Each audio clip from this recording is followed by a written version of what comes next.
Here on Business Today, and of course joining me on the other side of the show is my panelist Ken Gichinga, who is joining us from our town studio. Ken, good to see you once again this week.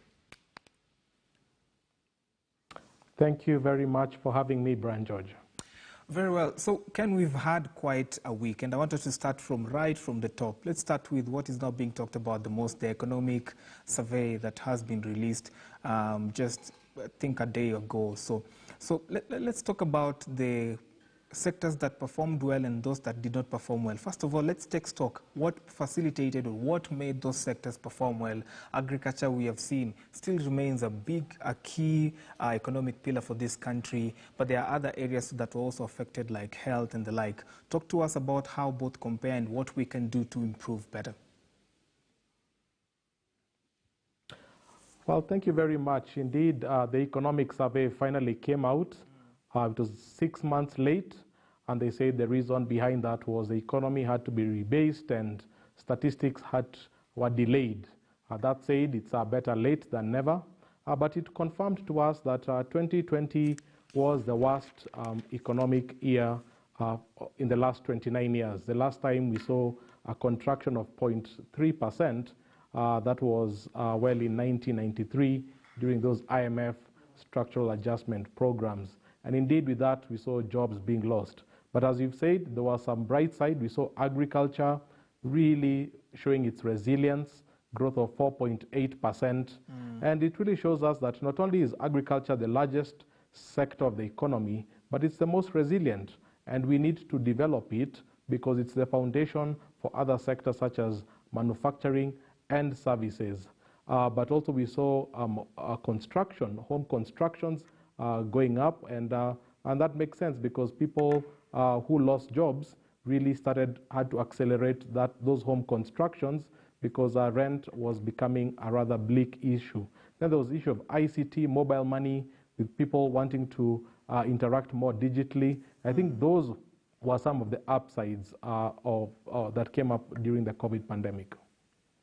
Great. So, like you've already taken stock of the sectors that performed well, let's look at those that are on the red. And for obvious reasons, we're going to give the very, very biggest reason why most of those sectors did not perform well was because of the COVID-19 pandemic. Tourism was hard hit by all means because of the closures of the airlines, of the airspaces, and the closing of the borders and all that. But then what now would be our bounce back strategy for these other areas to also perform well? Well, you're absolutely right. Tourism really had a terrible show. The number of international tourists really dropped by nearly 70%. So it was really the domestic tourists who supported the hotels, particularly at the coast and in Naivasha. I think the only way forward is the full reopening because those sectors have been hard hit by the curfews.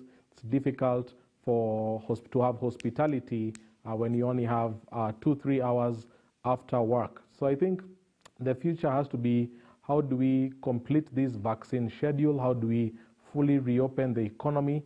Because there is no other way out of this. Great.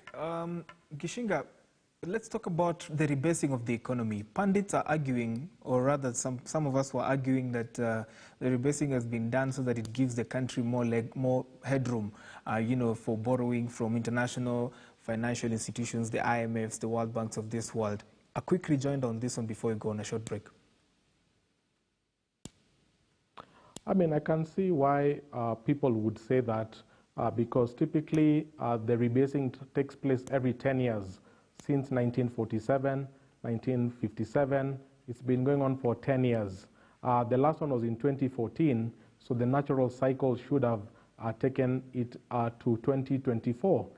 So the fact that we are doing it before the 10-year cycle is over, I think that gives credence to that line of argument that not only is it a desire to participate in the ritual of updating statistics and capturing the new economy, but also it's an opportunity to recommunicate our debt positions because the GDP goes up, so your ratios go down, and they put you in good books even with the rating companies.